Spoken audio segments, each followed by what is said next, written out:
주변 분들하고 잘 나오셨습니다. 은혜 받고 가십시오.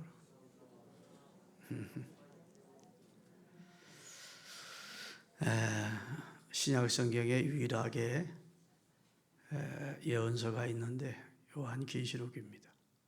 구약에는 예언서가 여러 권이 있죠.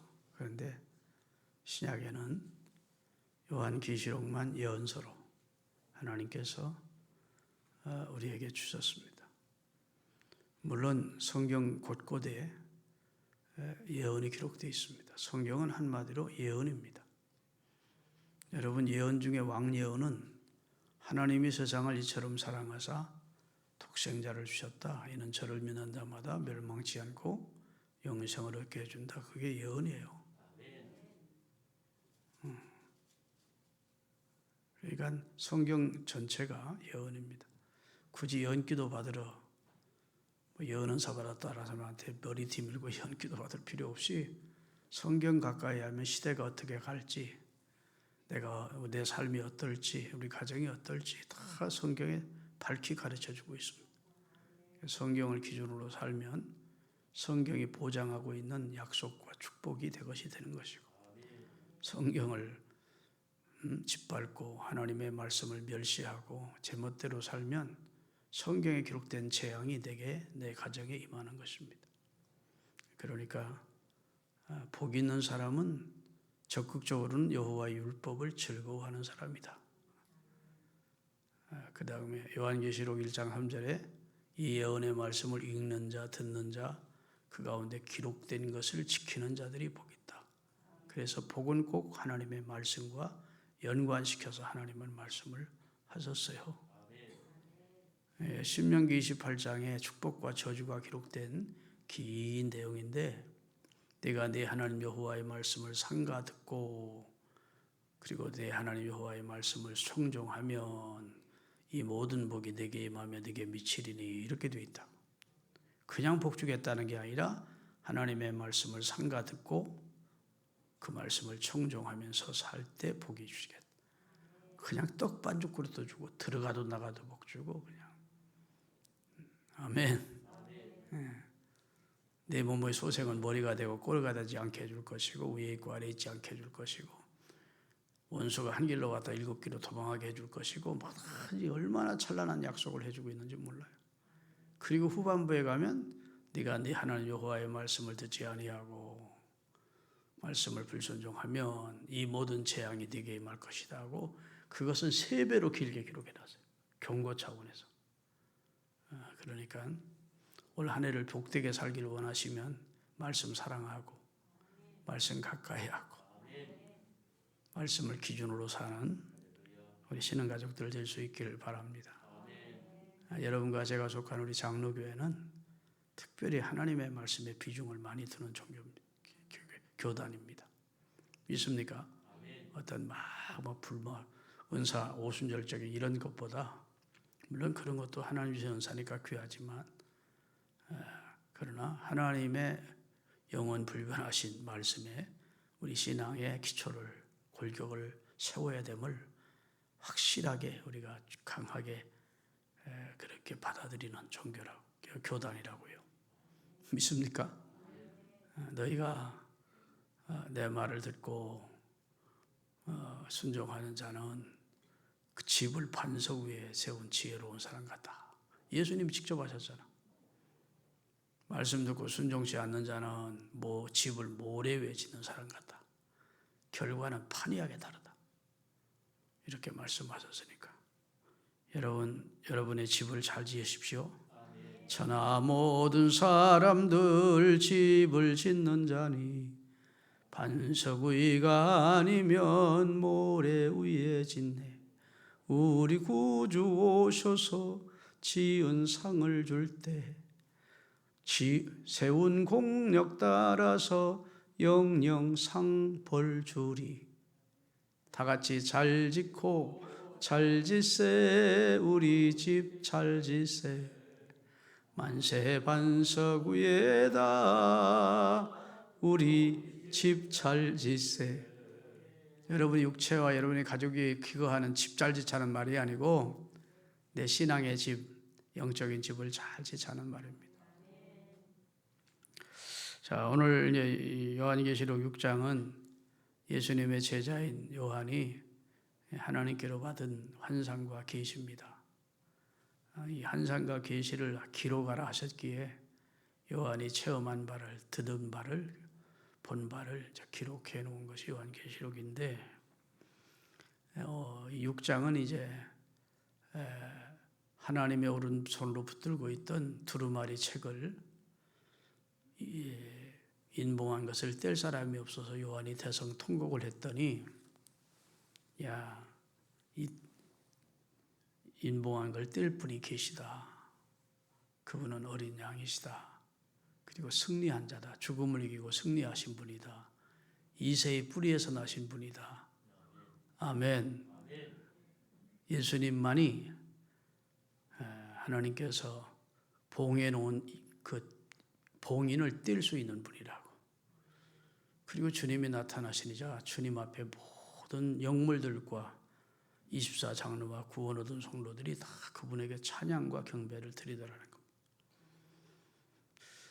그러고 나서 드디어 예수님께서 인을 떼시는데, 첫째 인을 떼시자 백마탄자가 나왔는데, 그것은 요한계시록 19장에 진짜 백마탄자가 나오고, 요한계시록 6장에 나오는 백마탄자는 예수님을 모형 삼은 적그리스도입니다.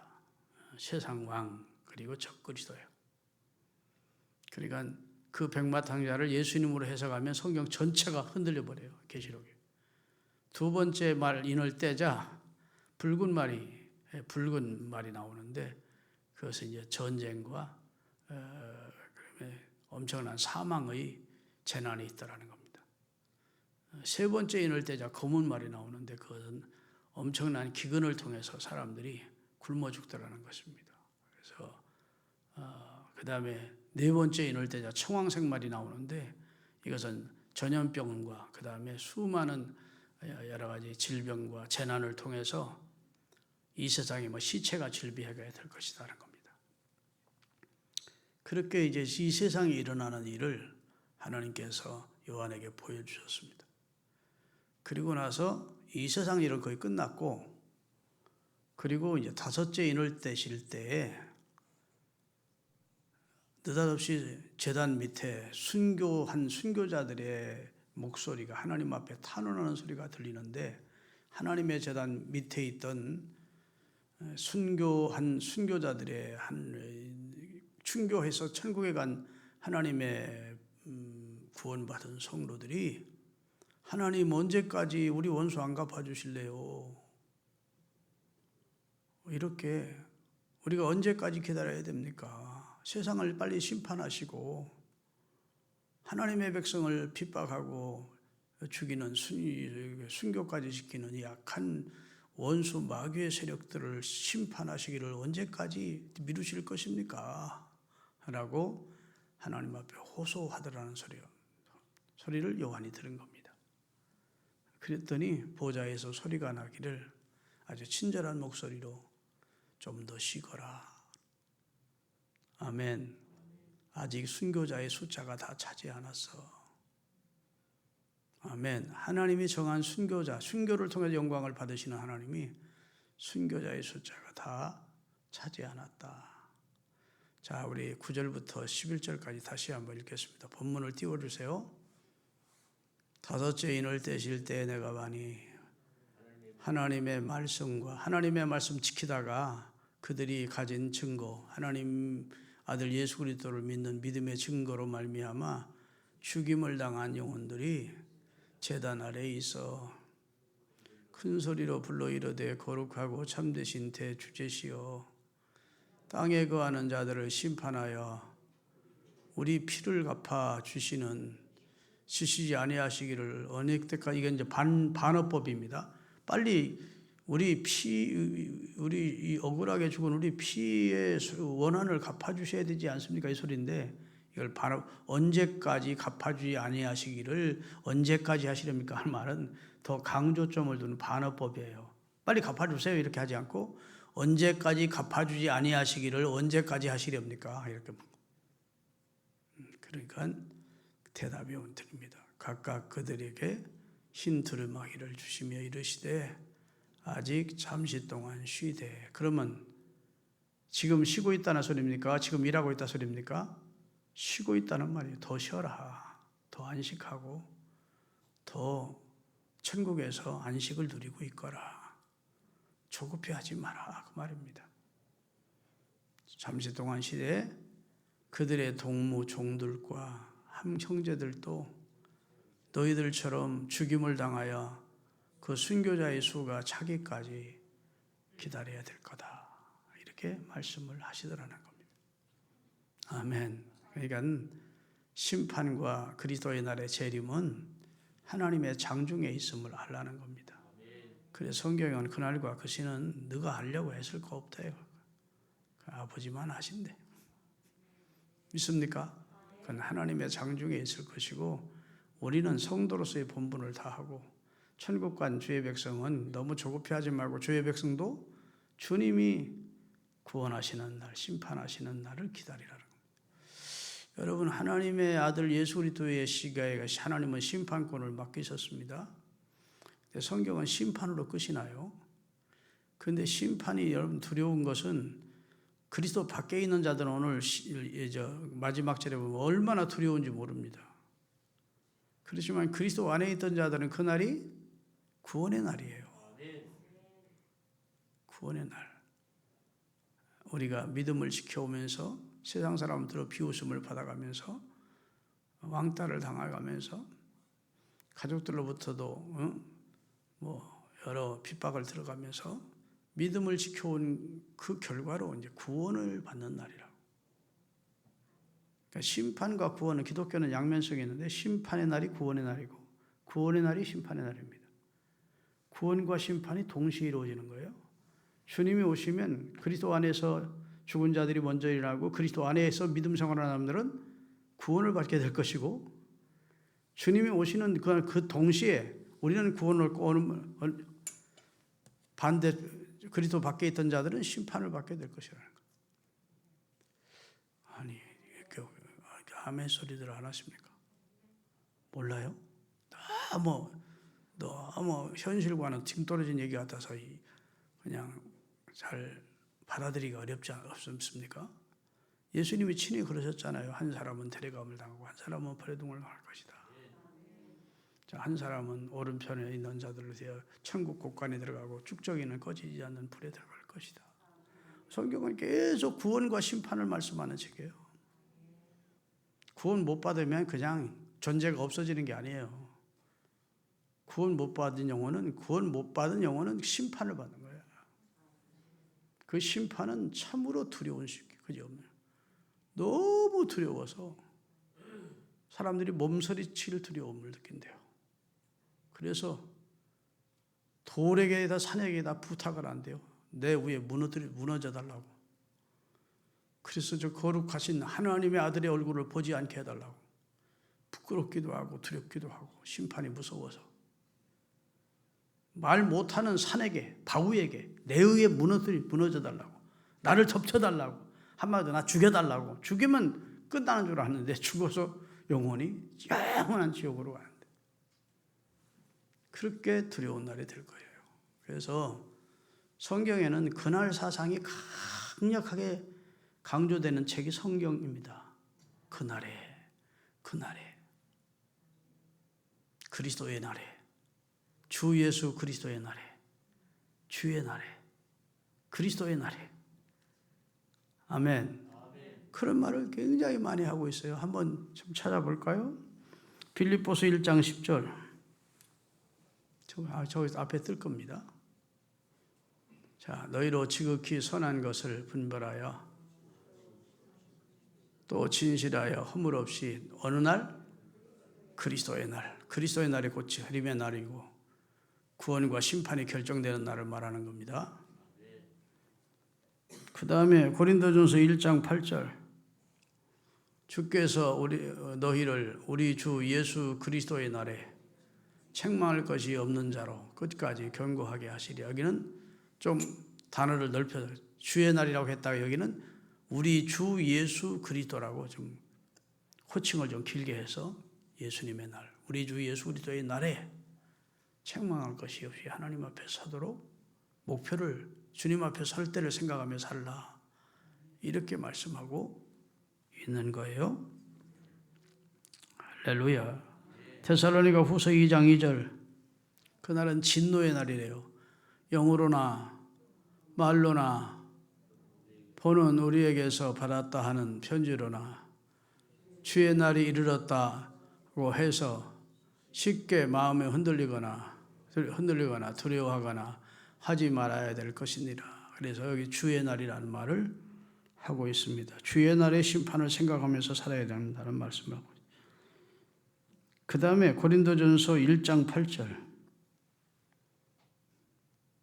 같이 주께서 너희를 우리 주 예수 그리스도의 날에 책망할 것이 없는 자로 끝까지 견고히 해 주실 것이다. 고린도후서 1장 14절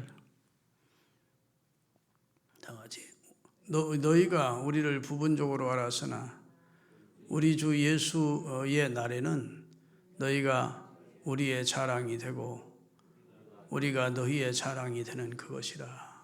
피차 전도하고 전도받아 구원받은 사람들이 구원의 날에 서로 자랑거리가 될 것이다. 서로 위로해 줄 것이다. 세상에서 믿음 지키며 산 것을 서로 위로해 주고 구원받았음을 서로 자랑하며 살게 될 것이다. 그런 말씀하고 있는 거예요. 에베소 4장 30절에 보면 거기는 구속의 날이라고 되어 있습니다. 하나님의 성령을 근심하게 하지 마라. 그 안에서 너희가 어느 때까지? 구속의 날까지 인치심을 받았느니라 해서 성경은 계속해서 주의 날, 주 예수의 날, 주 예수 그리스도의 날, 그리스도의 날, 구속의 날 이렇게 계속해서 그 날을 강조하고 있습니다.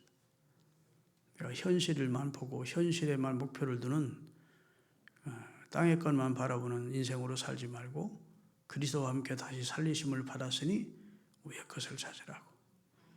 아멘. 그날을 바라보면서 살라고 말씀해 주고 있어요. 그래서 순교자들에게는 주님이 위로와 그 다음에 좀 더 쉬고 있으라는 안식과 그리고 하나님의 계획은 분명히 성취되는데 숫자가 차면 순교자들의 피 흘려 하나님 앞에 영광을 돌리는 하나님의 백성이 하나님의 작정된 숫자가 차면 그때는 이제 주의 재림이 있을 것이라고 말씀해 주시고 있는 것입니다. 할렐루야. 여러분 주의 재림을 믿으셔야 돼요.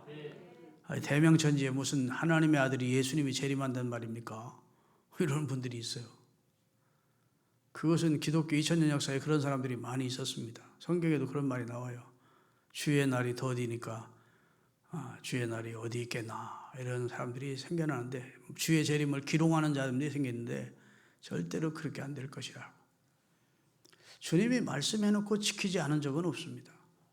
하나님의 말씀은 나 여호와가 말하였으니 이루리라 하시지 나 여호와가 말했는데 못 이룬다 이런 말은 없어요.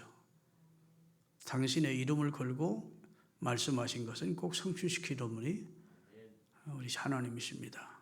하나님이 재림에 대해서 430번이나 강조하고 있어요. 한 번만 기록해서 그것이 성취되는데 430번을 강하게 강조하고 있는 내용이 어찌 성취가 안 되겠습니까? 옛날 공부 좀 했다는 사람들이요.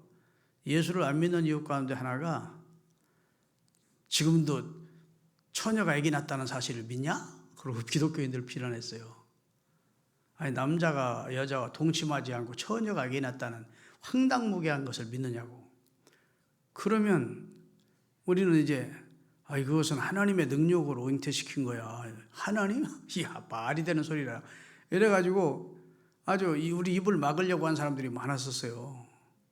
그런데 지금은 그런 말 못합니다. 과학을 아는 사람들은. 여성의 난자만 가지고도 얼마든지 생명을 만들어내. 양도 만들어내고 복제양도 만들어내고 다 무슨 고양이도 만들고 개도 만들고 다 그랬어요. 근데 이게 생명 윤리 문제가 있어서 이제 그것을 정부에서나 각 유엔에서 강조를 안 합니다. 그러다가 진짜 이상한 인간이 태어나면 세계적으로 문제가 될 것 같아서 그러니까 지금은 그것을 크게 권장하는 입장은 아니지만 지금은 과학이 여성의 난자만 가지고도 얼마든지 생명을 만들어내는 거예요. 여러분 그런 정보도 모르셨어요? 그것도 뜬금없이 처음 듣는 소리요? 아니죠? 아닙니다. 그러니까 이제는 그 사람들이 그런 소리 못해. 인간도 난자만 가지고 생명을 만들어내는데 전능하신 하나님이 성령으로 왜 잉태를 못 시켜요? 이런 말하면 좀 아멘 좀 크게 하십시다. 믿음이 있는 건지 없는 건지 알 수가 없어요. 아니 사람은 하나님의 피조물 아닙니까? 모든 만물 중에 참 지극히 뛰어난 인물로 뛰어난 창조물로 우리를 지었죠. 그래서 사람은 다른 어떤 피조물보다 우수합니다. 그건 사실이에요. 그런데 사람이 하나님은 아니야. 사람은 한계가 있습니다. 능력에도 지식에도. 믿습니까? 그런 인간도 난자만 가지고 생명을 만들어낸 시대를 우리가 살고 있는데 인간을 이 기기묘묘한 인체를 만들어내시고 우주 만물을 창조하시고 정교하게 이 우주를 운영하시는 전능하신 하나님이 왜 처녀에게 잉태를 못 시켜 성령으로 잉태시켰다면 그런 줄 알고 믿으면 되지. 예수님의 재림도 대명천지에 무슨 예수님의 재림이냐. 틀림없이 내가 부정했고 비웃었던 재림을 그들이 보게 될 것이라는 겁니다. 그를 찌른 자도 볼 것이고 예수님을 찌른 자도 볼 것이고 다 볼 것이래 주님이 살려서. 믿습니까?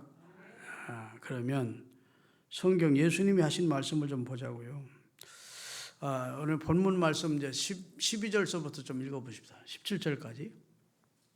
다 같이. 내가 보니 여섯째 인을 떼실 때 큰 지진이 나며 해가 검은 털로 짠 상복같이 해가 검어지고 달은 붉은 온통 핏빛같이 되며 그 다음에 하늘의 별들이 무화과 나무가 대풍에 흔들려 설익은 열매가 떨어지는 것 같이 별들이 떨어지고 땅에 떨어집니다. 그 다음에 하늘은 두루마기가 말리는 것처럼, 여러분 두루마리 종이 알죠? 두루마리 종이가 말려 들어가는 것처럼 하늘이 막 말리는 것을 경험하겠다.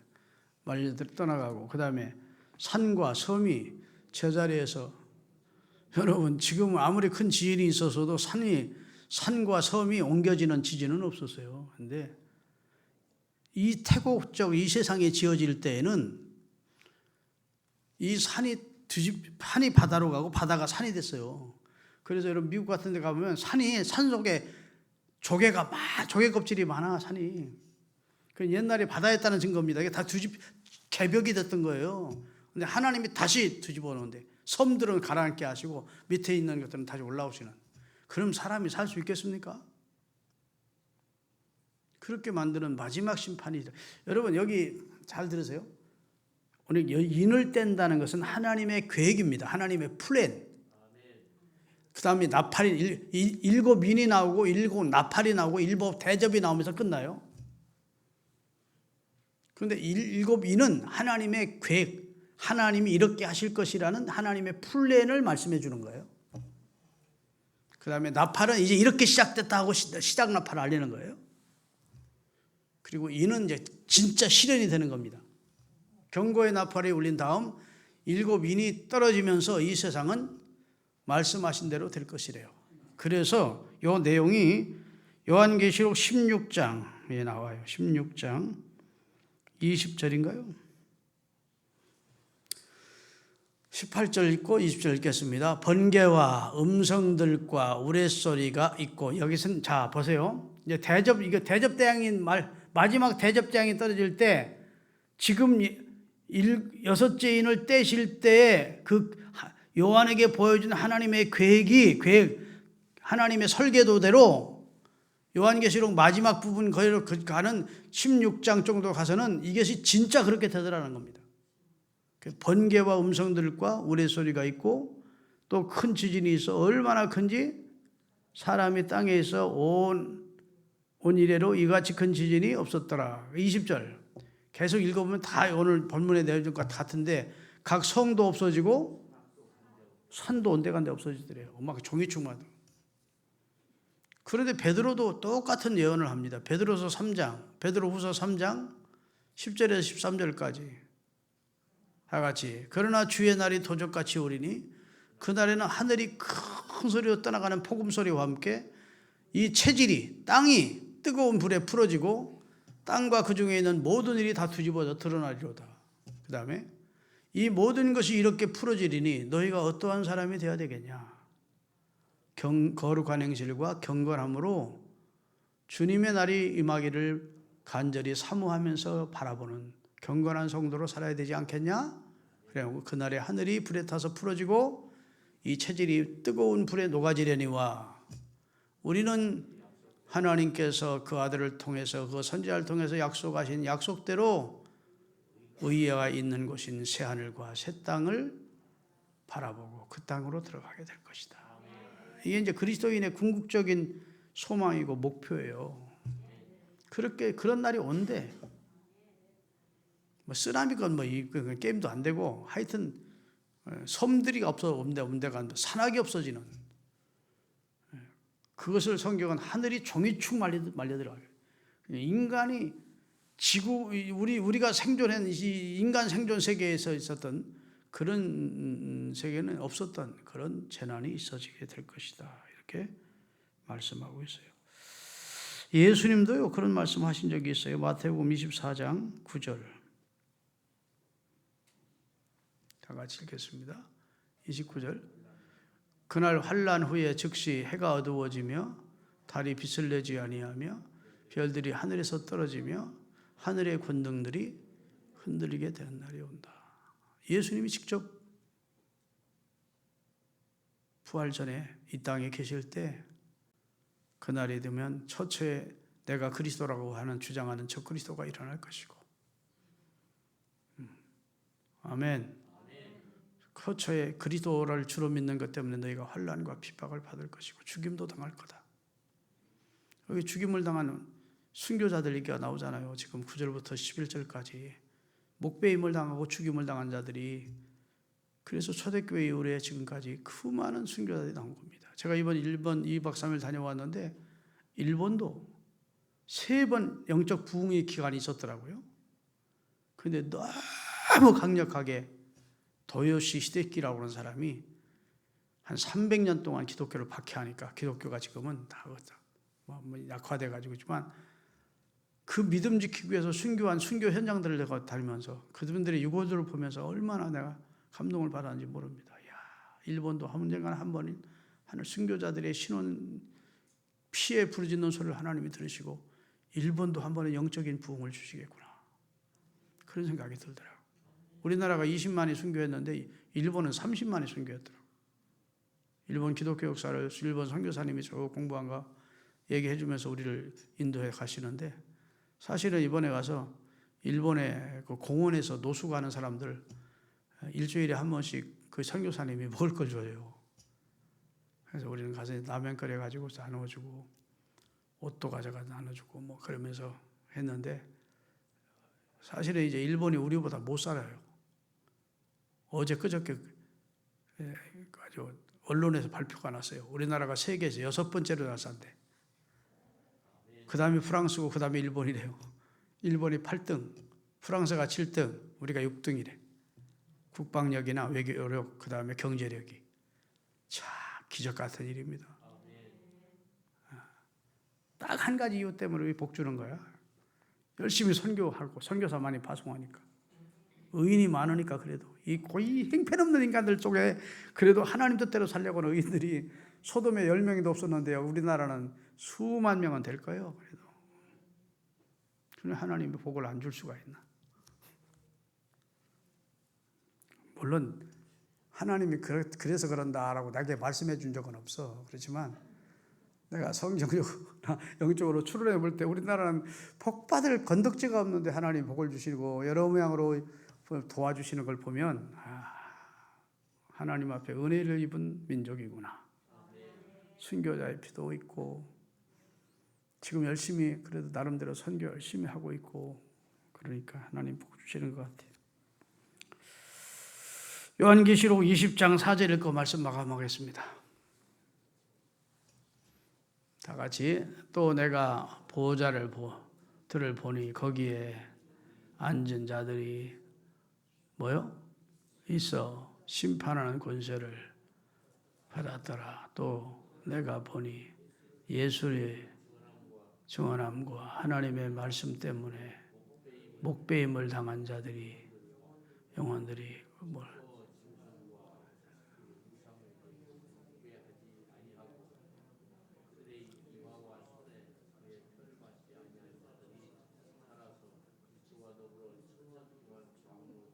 아멘. 끝까지 신앙의 정절을 지키고 믿음을 배반하지 않은 사람들이 그리스도와 함께 왕노릇하는 그런 영적인 승리의 나락을 하나님의 백성들에게 주시더라. 이런 내용입니다. 신화처럼 들리지 마시고 소설처럼 듣지 마시고 하나님의 진리의 말씀으로 받으셔서 궁극적으로 주님의 나라를 바라보고 주님이 오시는 그날의 목표를 두고 신앙생활 하십시다. 기도하시겠습니다. 하나님